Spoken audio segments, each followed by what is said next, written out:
Oi, gente, tudo bem? Vamos agora seguir com o nosso planejamento das aulas de filosofia. E aqui eu tenho, na sequência do nosso cronograma, só para que a gente não esqueça, nós temos aqui hoje, né, a sequência do conteúdo, que é o início da filosofia. Na primeira aula, naquele primeiro contato que nós tivemos presencialmente, nós falamos um pouco sobre a origem, né, do pensamento a partir da mitologia. Isso se tornou referência para o cenário europeu. Aqueles povos da Península Balcânica e suas contribuições. Até aí, tudo tranquilo. E também falamos da transição, né, da passagem do mito ao logos. E aí eu falei das características históricas que eu vou retomar um pouco agora. E a partir disso, nós vamos entrar dentro do conteúdo que é a filosofia pré-socrática, tá bom? E vai ser a partir daí que nós vamos tocar as nossas ações, tá? Vamos lá.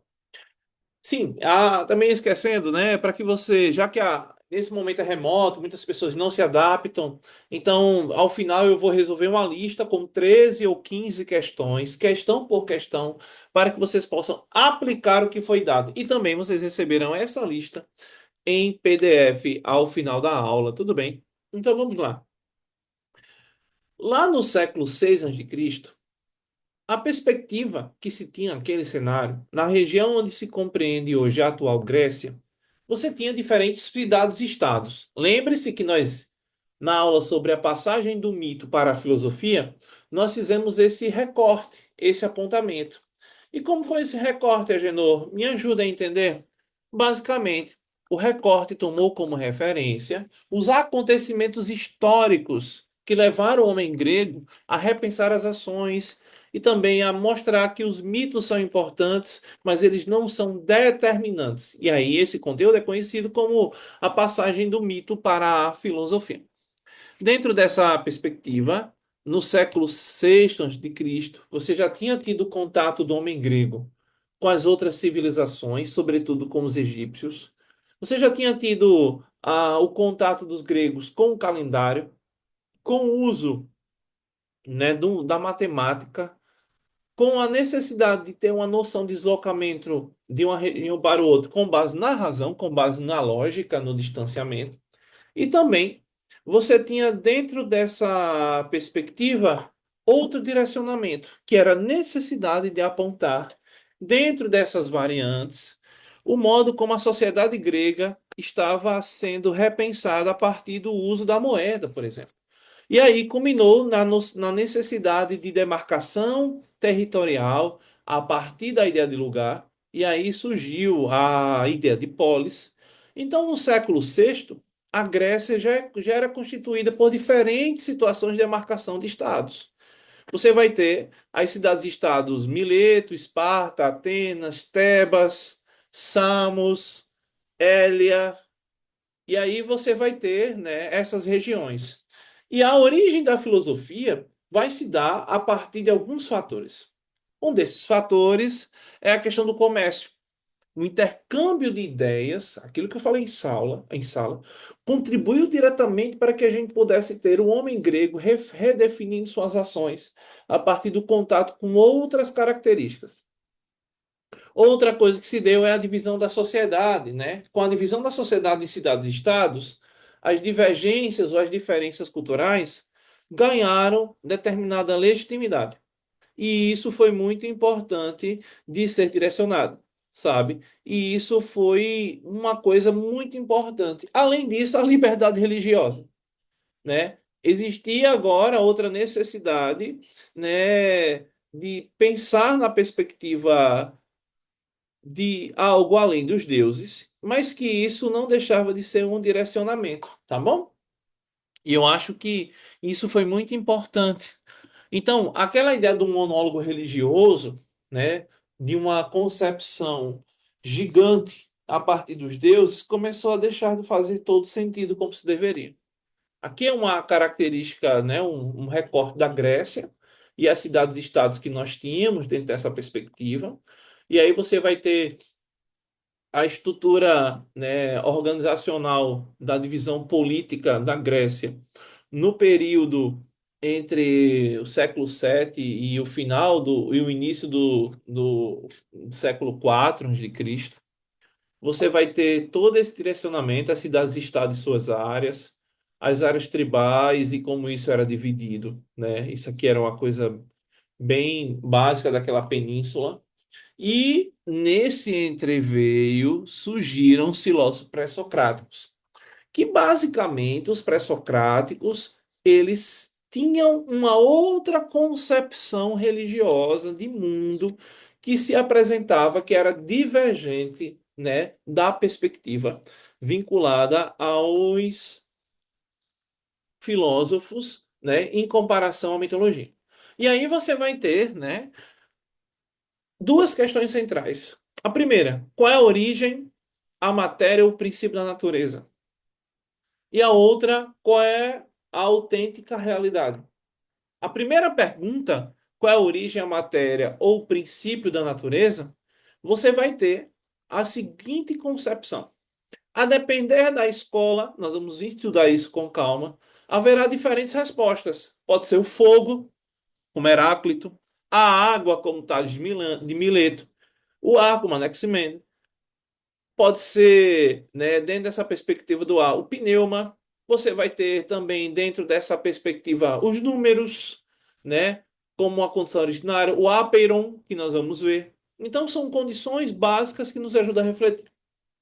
Outra coisa, qual é a autêntica realidade? O que nos oferece os sentidos ou o que oferece a razão, né?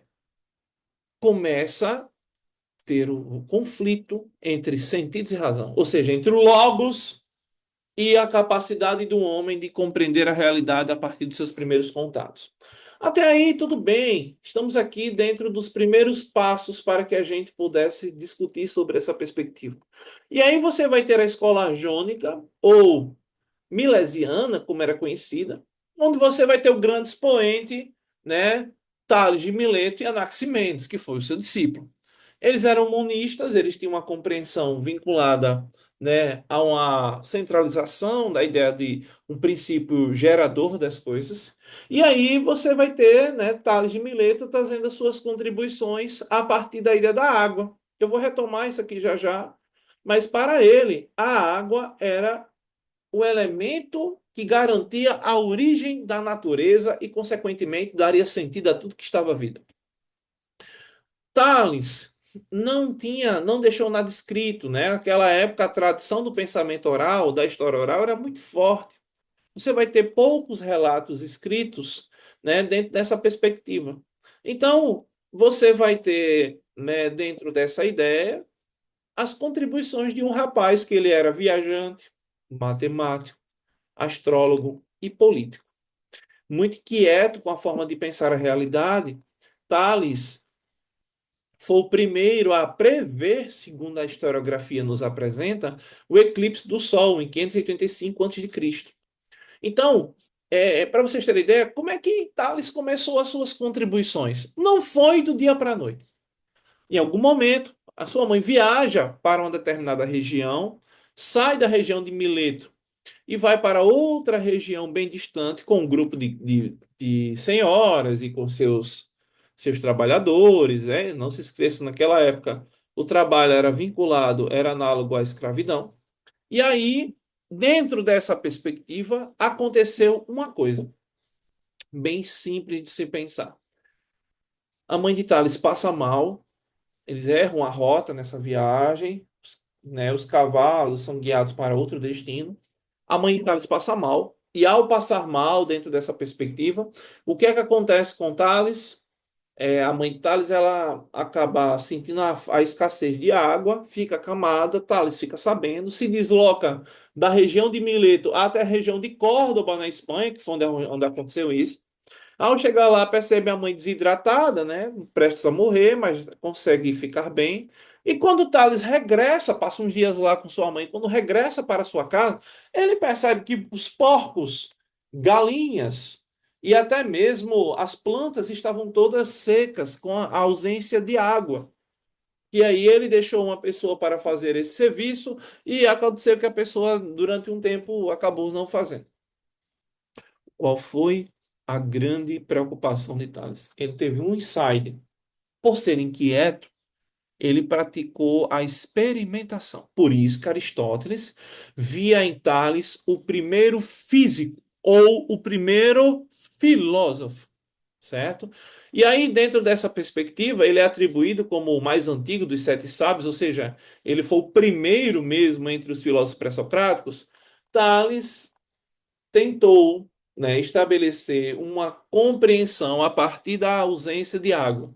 E ele chegou a uma determinada ideia.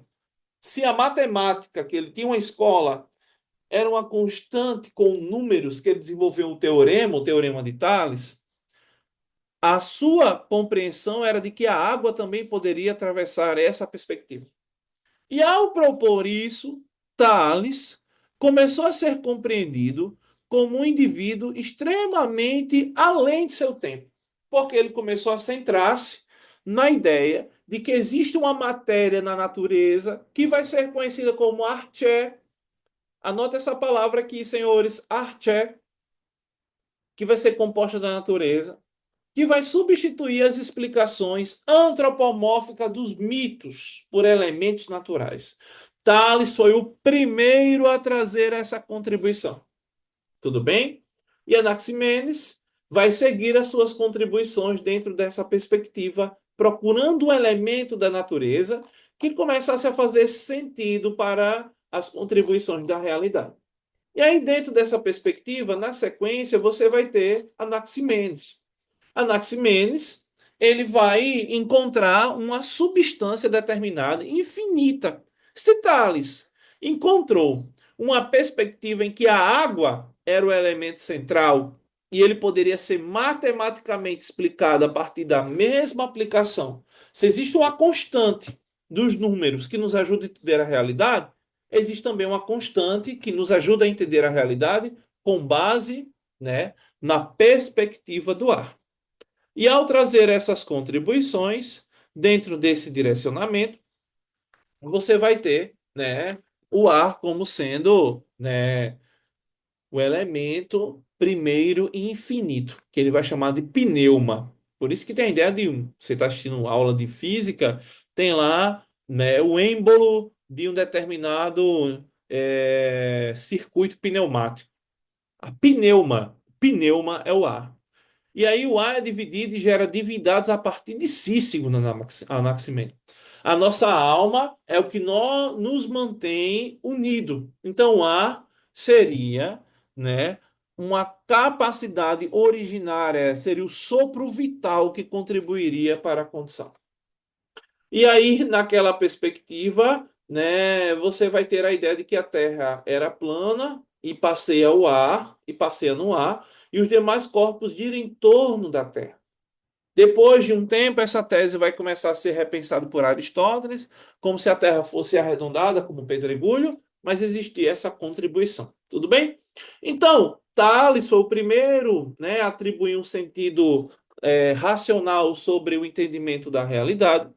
E depois disso, você vai ter nas suas contribuições, né, Anaximenes, seguindo a ideia dos estudos, tá bom? E vai ser a partir daí que as coisas vão acontecendo, né, de forma gradativa.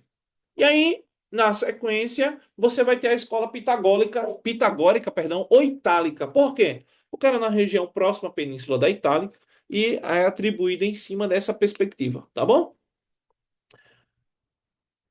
Pitágoras, um dos grandes expoentes dessa escola, Filolau de Crotona, eles eram extremamente religiosos. Eles tinham um amor por uma concepção divina muito arraigado. No entanto, eles eram vinculados à perspectiva da matemática. Grandes matemáticos muito dedicados a esse direcionamento. Essa escola teve algumas contribuições que foram importantíssimas, né?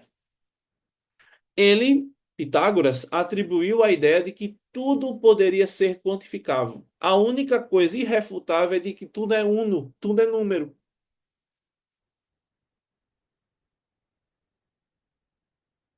E isso foi eternizado né, de modo irrefutável. Ele dizia, a única exatidão que nós podemos ter na realidade são os números. E essa exatidão é extremamente importante para que a gente possa resolver as coisas. E aí, dentro dessa perspectiva, você vai ter, né, as contribuições que são extremamente importantes. Por exemplo, essa ideia de que tudo é número vai influenciar diretamente na ideia platônica da transmigração das almas, que basicamente é mostrar que existe um modo de vida pautado na consciência que era possível ser pensado a partir de um instrumento de purificação da alma. Ou seja, a produção da consciência, ela precisa de uma justa medida entre os opostos, certo? Que seria a mente e o corpo. Essa dualidade mente e corpo que Platão vai aderir vem desse primeiro momento da escola pitagórica, que para Pitágoras era necessário compreender, né, que a consciência é produzida a partir do estímulo da razão e que ela se difere do corpo. Platão vai trazer isso, nós vamos ter aula sobre isso, né, com a perspectiva da transmigração das almas, e que ele, Pitágoras, ele nunca deixou nada escrito. Apenas, né, algumas contribuições que oralmente foram transmitidas durante muito tempo. Na sequência, você vai ter, né, essa escola que é a escola Eleata. É uma escola filosófica de forma bem perspectiva, né, que se separa das outras. Uma era mais física, a escola de Mileto. A outra escola, que é pitagórica, era matemática religiosa. E agora, essa escola eleata era extremamente filosófica. Tudo bem? Então, você tem Parmênides e tem Heráclito como os principais expoentes. Parmênides, ele tinha uma tese divergente a Heráclito. Ele acreditava que a mudança e o movimento não aconteciam. Nós somos únicos e imutáveis. Essas ideias influenciaram diretamente Platão, porque nós somos indivíduos dotados de uma capacidade de pensamento que é única, que é eterna e que é imutável, porque nós somos os únicos em toda a humanidade, em toda a vida, que temos a capacidade de pensar. E ele dizia que isso era um diferencial, tudo bem? O conhecimento, ele pode ser dividido entre sensações e o conhecimento pode ser dividido dentro da perspectiva em na perspectiva da razão. E aí ele vai influenciar Aristóteles e Platão, e as suas grandes contribuições que você vão ter nessa perspectiva é que Parmênides estava acreditando que a vida era uma constante e que tudo que provinha do ser humano era imutável e eterno. Bastava você entender a partir do ponto de vista racional o que era razão e o que era sensação, e você ia ter essa compreensão completa do homem na sua totalidade. E aí você tem Heráclito de Éfeso, que ele era conhecido como obscuro, ele era visto como pessimista, porque ele dizia que não existe essa ideia de ter uma constante. Tudo está em contato, em mudança. A vida é impregnada de opostos entre condições diferentes que se encontram, condições naturais diferentes que se encontram para tentar pensar a realidade. Agenor, eu não entendi. Eu vou te explicar. O que seria essa perspectiva dos contrários? Ele vai encontrar um elemento da natureza que é indispensável, que é o fogo. Qual é a função do fogo, Agenor? Para Heráclito de Éfeso, o fogo tinha a função de poder representar essa luta de contrários. Por quê? Gente, o fogo é um elemento natural, tudo bem? O fogo se abastece de quê? De qualquer tipo de elemento contrário à sua natureza. O fogo não pode ser fogo. E ele não aumenta com mais fogo, ele aumenta com outros tipos de reagente que em contato aumenta a sua chama. E ele vai dizer que a humanidade é assim. Nós somos vivenciados pelos nossos opostos. E isso acontece dentro de uma perspectiva em que tudo vai fluir. O fogo, ele só é fogo porque ele recebe influência contrária dos elementos da natureza. Nós somos assim, seres humanos, porque também nós recebemos isso. E aí, dentro dessa perspectiva, né, é algo que vai trazer essas contribuições. E isso vai trazer o direcionamento. E aí, dentro dessa perspectiva, você vai ter essas contribuições que são extremamente importantes para a gente pensar. Segundo Heráclito, tudo vai fluir, tudo está em movimento e nada vai durar para sempre. Por isso que aquela metáfora do rio.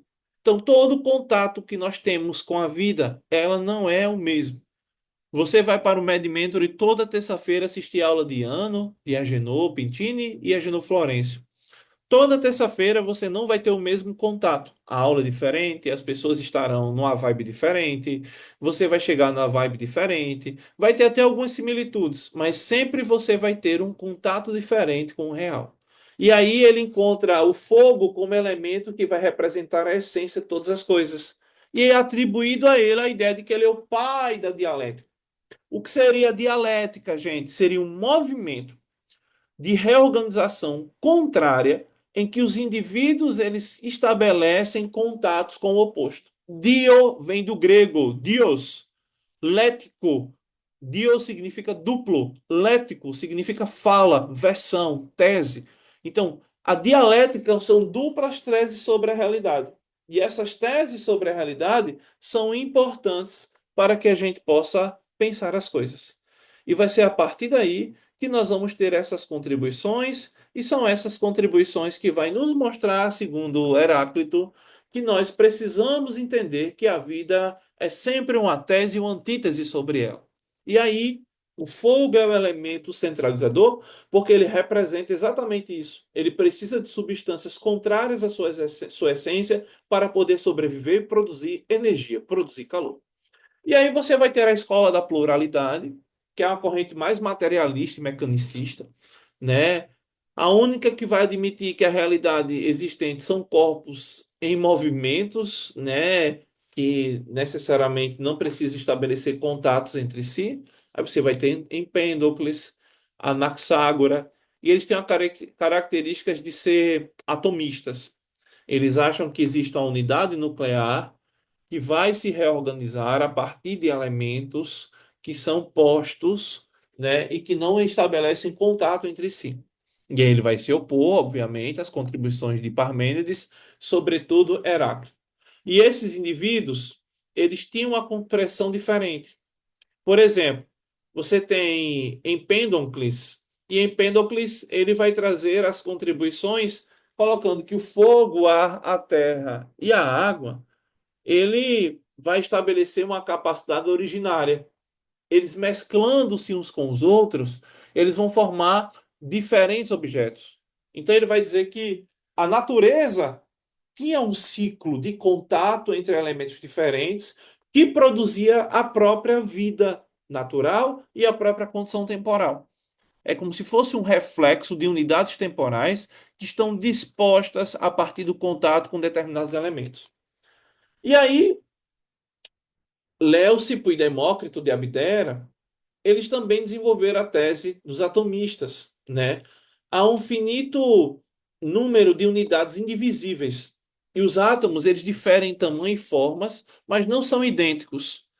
E aí, segundo essa perspectiva, não tem nenhuma qualidade, exceto de serem sólidos e impenetráveis infinitos em seu número, agitam-se no vazio e no acaso. O que é que ele está querendo dizer? Ele está querendo dizer que toda substância, toda criação, todo ato, ele é único. Ele não tem contato com determinadas características diferentes e isso não produz uma influência. É dentro dessa perspectiva que você vai ter essas transformações. E aí você vai ter, né, dentro desse direcionamento, a ideia deles serem sólidos e impenetráveis. Então, eles não recebem influência externa. Eles existem, cada um numa sua concepção diferente, são únicos, e que ao mesmo tempo, além de serem únicos, eles são infinitos e indivisíveis. Aí eu preciso que você tome como base uma coisa. No Enem, atenção, você está assistindo aula, aluno do Med Mentoring, acorda aí. Não vai ter no Enem perguntando quem foi a escola jônica, quem foi a escola pitagórica, quem foi a escola eleata, quem foi a escola da pluralidade. Aqui é uma síntese, tudo bem? Período pré-socrático buscava um elemento unificador, que era a arché, a busca por um elemento único na natureza, um elemento fundante, a partir da matemática, que aí vai ser a contribuição dos pitagóricos, que traziam reflexões sobre o mundo e que o mundo era uma produção constante de acontecimentos. Vou repetir. O período pré-socrático procurou compreender a perspectiva da humanidade a partir de algumas contribuições.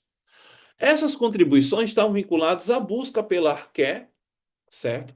Vinculada à perspectiva dos números, e que essa concepção sobre os números estavam vinculados a uma estrutura de pensamento, na qual essa estrutura de pensamento vai estar direcionada a uma perspectiva em que o mundo vai ser observado pela razão, a partir dos elementos da natureza, e que esses elementos da natureza estarão fazendo, né, sentido para a compreensão da própria história das coisas.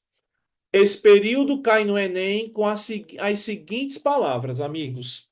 Nós temos algumas palavras que precisam ser colocadas aqui. Primeira palavra, período cosmológico, que é diferente. Período cosmológico são os pré-socráticos. Bueno? Que é diferente, que faz oposição, existe uma divergência ao chamado período cosmogônico. E isso vem como o Enem cobra.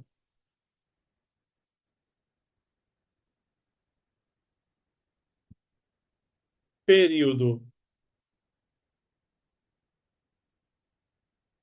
pré-socrático, período cosmológico, cosmo, universo, logia, estudo. Período anterior, na mitologia, cosmo, universo, totalidade. Ao invés de ser estudo, relato.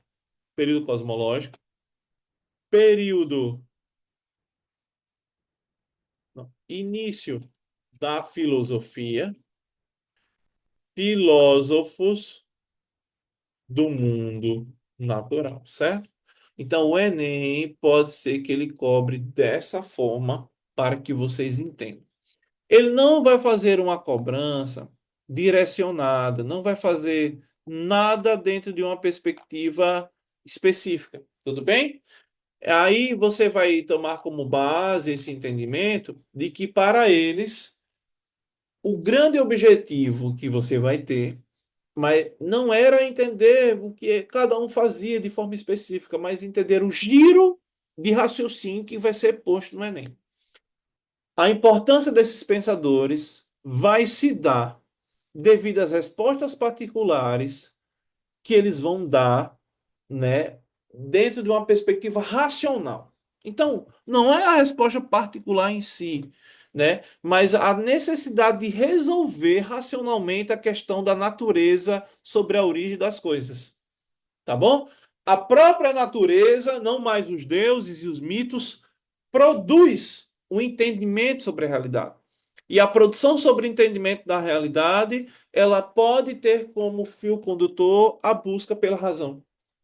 E esse fio condutor não traz essas contribuições. E aí eu acho que a razão vai ser o fio condutor para produzir essas contribuições, e essas contribuições não serão pensadas a partir dos mitos, mas do próprio modo como a matemática e os estudos sobre o mundo natural, a observação e o uso da razão são indispensáveis para esse processo. E aí, para que a gente possa entender melhor essa primeira parte, eu combinei com o Júlio de agora fazer um levantamento dessas questões. Tudo bem? E aí Essas questões vão ajudar vocês a estabelecer uma linha interpretativa sobre as coisas. Vamos lá. Questão 1. A filosofia pré-socrática, desenvolvida na Grécia Antiga, buscava explicar o mundo a partir dos princípios racionais, afastando das explicações mitológicas. Os primeiros filósofos da tradição ocidental estavam preocupados com questões como a origem do universo e a substância fundamental de todas as coisas. Falamos disso agora de uma forma muito resumida, porque a aula é online e é preciso mais objetividade. Com base nesse contexto, assinala a alternativa que apresenta corretamente a característica dos povos pré-socráticos, dos filósofos pré-socráticos. A. É uma busca por uma explicação sobrenatural para o universo e a vida? Não, não é sobrenatural, é racional. Sobrenatural é mitologia. A defesa do mito como a única forma válida para a compreensão de mundo? Não. A tentativa de encontrar um princípio único elemento fundamental que explicasse a origem de todas as coisas? Possivelmente. O foco exclusivo em temas éticos como a felicidade e a moralidade individual, a negação de que o mundo pudesse ser explicado por meio da razão ou da observação, ou a transição da mitologia para a filosofia foi dentro de um processo natural e sem a necessidade de transição. Olha só. Teve a necessidade de transição, está errada por isso. A busca por uma explicação sobrenatural está errada por esse fator. Bueno, tranquilo? E não era sobre a vida humana. A vida humana vai ganhar força no período posterior, com os socráticos, né, que vem com os próprios sofistas, que é o que nós chamamos de período antropológico, tá bom?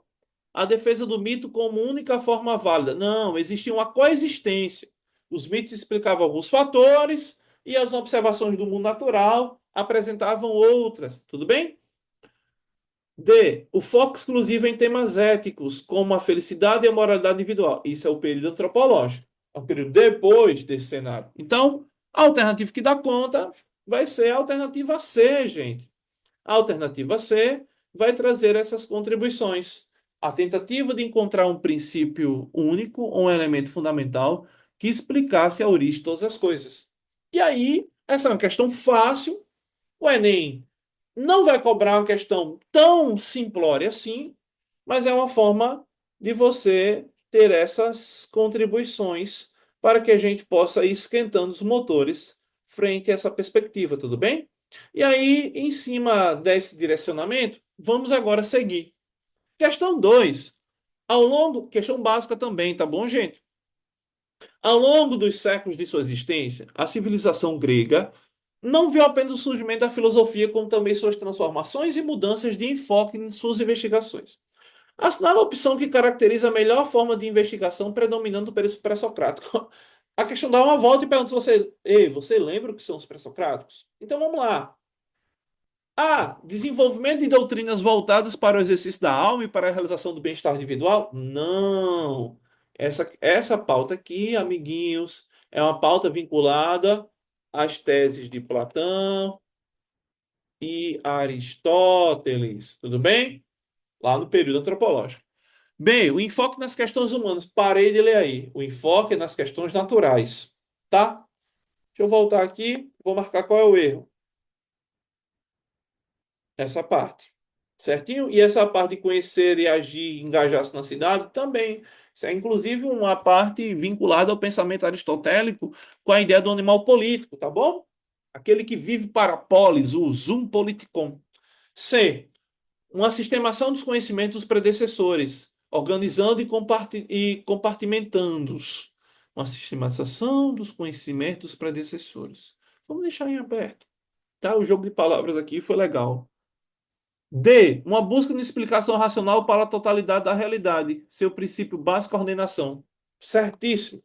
Olha só, vou aqui destacar para que você possa ter uma ideia. Preste atenção. Nessa parte aqui, deixa eu colocar em outra cor. Isso aqui, ó, a busca de explicação racional para a totalidade. Nós podemos chamar os estudos da physis. Anote esse nome. Sobre o cosmos. Certo? Seu princípio básico é ordenação. Arqué. O princípio básico e ordenação está vinculado à unidade que é encontrada na natureza, que garante a ordenação de todas as coisas. Produção de argumentação racional e sistemática para sustentar a impossibilidade de alcançar a verdade. Quem fazia isso eram os sofistas, com o domínio da oratória de forma retórica, certo? E a C, sistematização de conhecimentos predecessores. Não. Está acontecendo aqui uma superação gradativa do conhecimento predecessor dos mitos, certinho? Então tem uma falha aí. Alternativa correta, alternativa D, beleza? E agora vamos para a questão 3, que eu acho uma questão mais complexa. Vamos subir o nível, o grau de interpretação para essa questão é muito alto e eu vou dar um minutinho para você pensar. Pense aí um minuto enquanto eu tomo uma água. Vamos lá, um minuto.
30 segundos.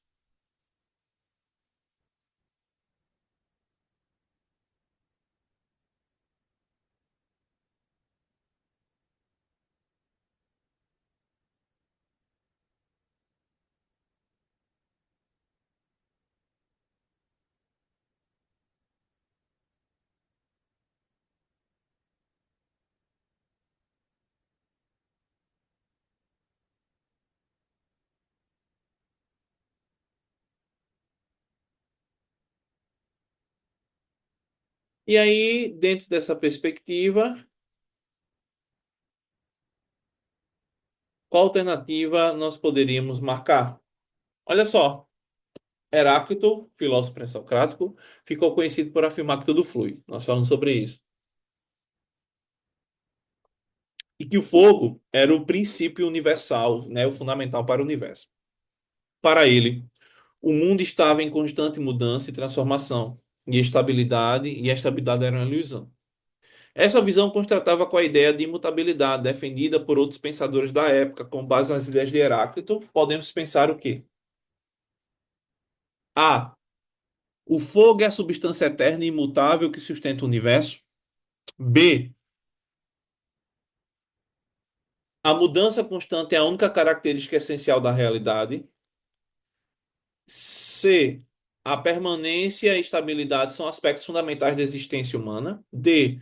A razão humana é incapaz de compreender as transformações do mundo. Ou é o universo segue uma ordem imutável e previsível, governada pela harmonia. Essa é um jogo de palavras, não se aplica. Essa D. A razão humana é incapaz de compreender as transformações do mundo e sabemos que não. Era defendido que a razão humana, tinha essa compreensão. E dentro dessa perspectiva, a alternativa A. O fogo é substância eterna, certo?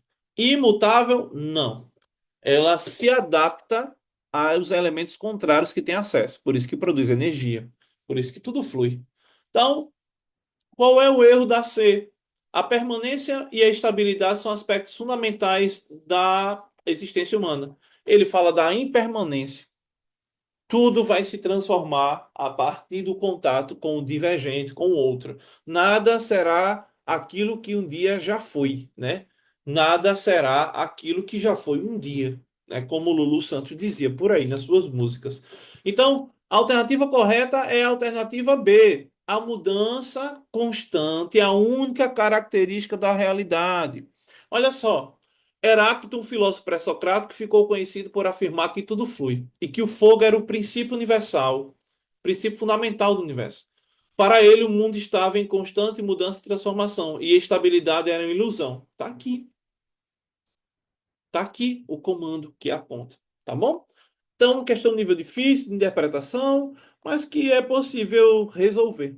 Olha só, na sequência, nós vamos para a questão 4. A questão 4 já é padrão Enem, bem direitinho, né? E aí vamos pensar sobre ela. Deixa eu ajeitar aqui que eu esqueci de diagramar, gente, desculpa. Pronto, agora ficou, né, menos ruim. Vamos lá. Leu, deixa eu seguir. O exemplo dos filósofos gregos nos deixou uma grande lição. Nunca se conformar com as estruturas existentes como se fossem as únicas possíveis. Ou seja, nunca observar a natureza sem levar em consideração o cuidado em observar. Nunca observar a esmo, tudo bem? Sempre tem um olhar com a perspectiva da razão. Quem quer ser criativo no seu momento histórico deve refletir atento e criticamente. É preciso filosofar. Filosofar é preciso para participar criativamente da luta pela humanização. E aí a questão faz esse jogo de palavras e pergunta: no tocante ao pensamento grego, podemos pensar o quê? A. O pensamento grego, o diálogo foi exercício da filosofia de Sócrates para expandir um projeto de humanização? Vamos deixar em aberto. B. No pensamento grego, a busca pelo bem da vida em sociedade estaria dissociada da criticidade? Não. A criticidade faz parte do processo, então não está dissociada, ela não está separada. Ela é intrínseca, ela está dentro do processo, tudo bem? A gente já viu aqui nos pré-socráticos, né, divergência de pensamento. Então, você vai ter isso dentro de uma característica, sabe? E aí faz parte. C. Filosofar e refletir as estruturas existentes. O bem e a verdade seriam separáveis do ato de humanização. E aí vamos pensar: filosofia é refletir sobre as estruturas existentes. Beleza. O bem e a verdade seriam separáveis. Não é a concepção de bem. A filosofia não é positivista, gente. Ela não está preocupada com o bem ou o mal das coisas. Ela está preocupada com o entendimento coerente das coisas. Tudo bem? Se fosse aqui a virtude e mencionasse um outro filósofo, até que poderia ser. D. No pensamento grego, o conhecimento deve ser atrelado às impressões sensoriais. Ser criativo é permanecer na esfera da opinião. Vamos lá. O texto não fala qual é o período, qual é o recorte filosófico. No pensamento grego, o conhecimento deve estar atrelado às impressões sensoriais. Não. Também tem as impressões intelectuais, intelectivas, tá bom? Então, dentro dessa perspectiva, ser criativo é permanecer na esfera da opinião? Não, na esfera da reflexão. Então, tem outro erro aí. E a dimensão relacional entre o conceito e a realidade tem um valor secundário na esfera da filosofia? Não. A dimensão relacional entre o conceito e a realidade tem um valor primário, porque o conceito é uma ideia. E o filósofo tira de onde? Da realidade. Por exemplo, Byung-Chul Han, na Sociedade do Cansaço, percebeu que o mundo virtual ia produzir um esgotamento. O que é que ele fez? Ele criou um conceito sobre a realidade. Então, tem um valor primário, tudo bem? O valor secundário é a aceitação das pessoas sobre a mesma. Então, alternativa correta, alternativa A, queridos. No pensamento grego, o diálogo foi exercido da filosofia de Sócrates para expandir o seu projeto de humanização. E aí vamos para outra questão mais específica da filosofia pré-socrática, tudo bem? Vamos lá. A filosofia pré-socrática e a mitologia, ambas originárias da Grécia Antiga, possuem abordagens distintas sobre a explicação do mundo e existência humana. Tudo bem. Enquanto a mitologia recorria a narrativas sobre deuses e seres sobrenaturais para explicar fenômenos naturais, os filósofos pré-socráticos buscavam explicações racionais, baseadas na observação e pensamento lógico. Pronto, ele comparou. Quanto antes era assim, agora é assim. Com base nessa diferenciação, assinala a alternativa que caracteriza corretamente a abordagem da filosofia pré-socrática. Vamos lá.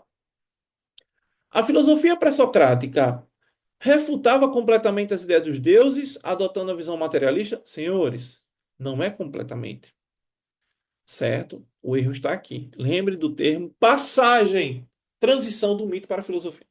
B. A mitologia se baseia em explicações racionais para o funcionamento do cosmos, enquanto os filósofos adotam a visão religiosa. É o oposto, tudo bem? C. Os filósofos pré-socráticos rejeitavam explicações mitológicas e buscavam causas racionais e naturais para o fenômeno do mundo. Pronto, vamos ver se essa faz sentido. D. A mitologia e a filosofia pré-socrática tinham a mesma abordagem. Parei de ler aí, queridos. Não tem a mesma abordagem, é diferente, né? Os filósofos pré-socráticos aceitavam as explicações mitológicas como verdadeiras, mas aceitavam aspectos metafísicos físicos para explicar o universo. Os filósofos pré-socráticos aceitavam as explicações mitológicas. Não. Eles divergiam, senão não existia filosofia. E aí, C. Os filósofos pré-socráticos rejeitavam explicações mitológicas. Certo. Vamos considerar que sim, porque o comando diz que é a diferenciação. E buscava casos racionais a partir racionais e naturais para os fenômenos do mundo. Vamos considerar que sim. Eu achei uma questão mal elaborada, humildemente falando. Eu colocaria o seguinte: os filósofos pré-socráticos rejeitavam gradativamente as teses mitológicas, ou rejeitavam alguns aspectos das teses mitológicas, e buscavam causas racionais e naturais para os fenômenos do mundo. Então, a alternativa correta é a alternativa C. Tudo bem? E aí, para que a gente possa seguir, eu vou resolver 6, 7. Eu vou resolver a 6 e a 7. E aí ficam 8 questões para que a gente possa discutir. Tudo bem, gente? Para que vocês possam resolver e tirar dúvidas. E aí, você vai ter esse primeiro vídeo para que a gente possa pensar. Certinho? Os filósofos gregos, conhecidos como pré-socráticos, estavam interessados em compreender a origem e a estrutura do cosmos. Bueno, legal. Para isso, buscavam explicações racionais, como a ideia de um princípio primordial ou elemento fundamental que originar todas as coisas. Senhores, ponto central. Essa abordagem quase que não sai, contrastava com a mitologia, que atribuía aos deuses o controle sobre o universo e os seres naturais. Com base nesse texto, quais das alternativas a seguir reflete a principal diferença entre a filosofia pré-socrática e a mitologia? Ou seja, está perguntando a diferença entre mito e filosofia. E aí vamos lá. Questão 6. A. A filosofia pré-socrática afirma que o mundo é governado pela força divina dos deuses? Não. Eu vou até marcar o erro. Ele não é governado pela força divina. B. A filosofia pré-socrática recorre a narrativas mitológicas para explicar o universo? Não. C. A filosofia pré-socrática fundamenta-se na razão? Sim. E na observação? Sim. Enquanto a mitologia atribui aos deuses o poder de controlar e explicar os fenômenos do mundo, os fenômenos naturais? Sim. Corretíssimo. Qual é o erro da D? A mitologia e a filosofia pré-socrática utilizam ambas as explicações racionais. Parei de ler aí. Não são ambas explicações racionais. Parei de ler. E a E? A filosofia pré-socrática, assim como a mitologia, coloca os deuses como elementos primordiais. Não. Os mitos, a mitologia, coloca a filosofia. O primeiro, as histórias pré-filosóficas, como os mitos, colocam, obviamente, os mitos como elementos centrais, os deuses. E a filosofia pré-socrática coloca a razão e a natureza como elementos centrais. Então, alternativa fácil para que a gente possa discutir. Essa 7 fala sobre a diferença entre filosofia e mitologia. Essa aqui é legal para vocês pensarem. Essa é histórica. Vamos resolver a 10, tudo bem? E aí eu deixo o caminho andado para que a gente possa pensar. Os filósofos gregos, conhecidos como pré-socráticos, buscavam identificar o princípio de todas as coisas, arte. Esse princípio era entendido como a substância fundamental que originava e explicava a multiplicidade do mundo. Filósofos como Tales, Anaximandro e Heráclito tinham diferentes concepções sobre a arte, sobre o arte, influenciando a filosofia ocidental subsequente, ou seja, eles divergiam sobre a origem das coisas. Claro, um era a água, outro era o ar, outro era o fogo. Com base nesse trecho, assinala a alternativa que apresenta corretamente o conceito de arqué para os filósofos. E aí vamos aqui para que a gente possa pensar. Ah, até a explicação sobrenatural do fenômeno do mundo sendo identificado com Deus? Não. Tudo bem? Parei de ler aqui. Não é explicação natural sobre os deuses, sobrenatural. B, questão 10. Arte é o princípio único e imutável que dá origem à multiplicidade do universo, geralmente representado por uma substância concreta ou ideia abstrata. Vamos acreditar que essa tem algumas coisas que podemos considerar. C. O arte se refere apenas à alma. Parei de ler. É um princípio fundamental. Tudo bem? Tem uma falha aqui. Certo? E aí, o arte é o conjunto de mitos. Parei de ler também. O arte é um conjunto. Não, não é um conjunto. O arte é uma tese que tem várias características, mas que tem um ponto comum. Elas acreditam que existe um princípio da natureza que contribui para compreender a realidade e dar sentido ao universo. E aí você vai ter a alternativa correta, a alternativa B. Tudo bem? E aí vocês terão agora mais, né, algumas questões para treinarem. Espero que vocês gostem. Durante a pandemia, eu gravei um vídeo explicando uma obra chamada A Escola de Atenas, de Rafael Sanzio, que eu vou dispor para que vocês possam também ter acesso, tá bom, gente? E por que eu vou dispor? Porque eu acredito que vai ajudar nesse primeiro contato com a filosofia. Alguns colegas revelaram para mim durante a aula, até o sábado, quando fui gravar sociologia, que alguns alunos não concordaram ou não tinham uma boa base em filosofia e sociologia. Foram péssima base, eu nem tinha visto na época do colégio. Então, eu vou criar mecanismos mais didáticos para que vocês possam ter acesso, tá bom? Inclusive, adianto que eu estou criando uma espécie de glossário, né, de verbete com termos e conceitos dessa primeira virada da filosofia para que vocês possam utilizar, tá bom? Então, estudem, resolvam as questões e até terça-feira, tá bom? Quem quiser, eu vou gravar aula sábado de sociologia. Quem tiver por lá, de 8 às 10, ou de 10 às 11h30, quem quiser ir por lá, eu vou gravar umas aulinhas de sociologia também. Fica lá como ouvinte, caladinho. Infelizmente, vou ter que gravar. E aí, você não vai poder interagir comigo. Mas aí você vai ter uma aula, tá bom? Na semana passada tivemos alguns espectadores e foi legal. Um grande abraço, até mais. Tchau, tchau. Valeu, até terça-feira.